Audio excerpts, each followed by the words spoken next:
So I figured I'd go over some of the features of the kind of tortoise kind of winter house that I've built for these trio of Aldabran giant tortoises.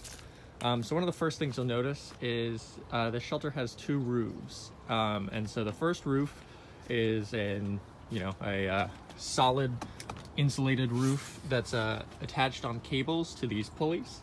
And the eventual goal is going to have this on a motorized thermostat to be able to open these kind of as is. But so I'm located in North Florida, and the weather's here is great for these tortoises like 90% of the year, but the 10% of the time that it's not, this is super useful to be able to kind of open up these roofs and allow kind of a small greenhouse effect to occur here and kind of boost the heat inside the shelter and get them a little bit more active a little bit quicker.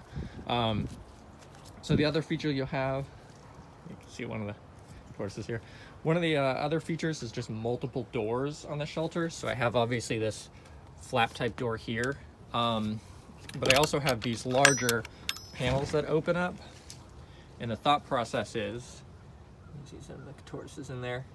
The thought process is that these guys have a bad habit of when they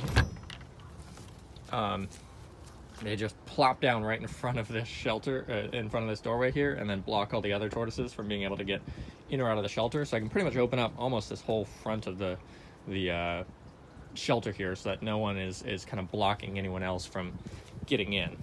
And then I also have another doorway here.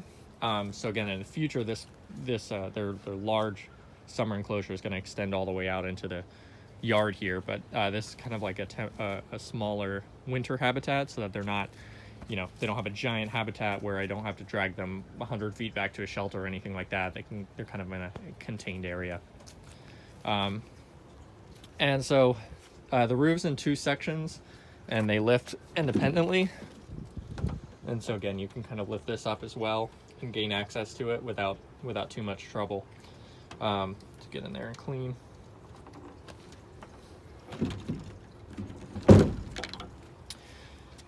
Some of the other features.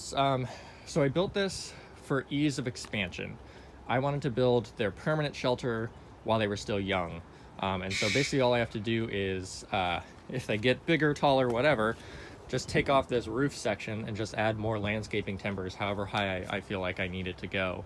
But this shelter should be big enough where they should be able to maintain for at least a good portion of their adult life. When they get massively big, I might have to expand this out. But until then, there should be at least in a decent spot for growth in the future.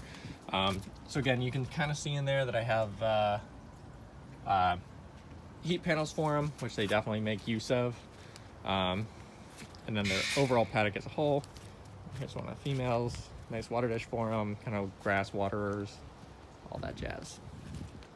So yeah, that's what I have going so far.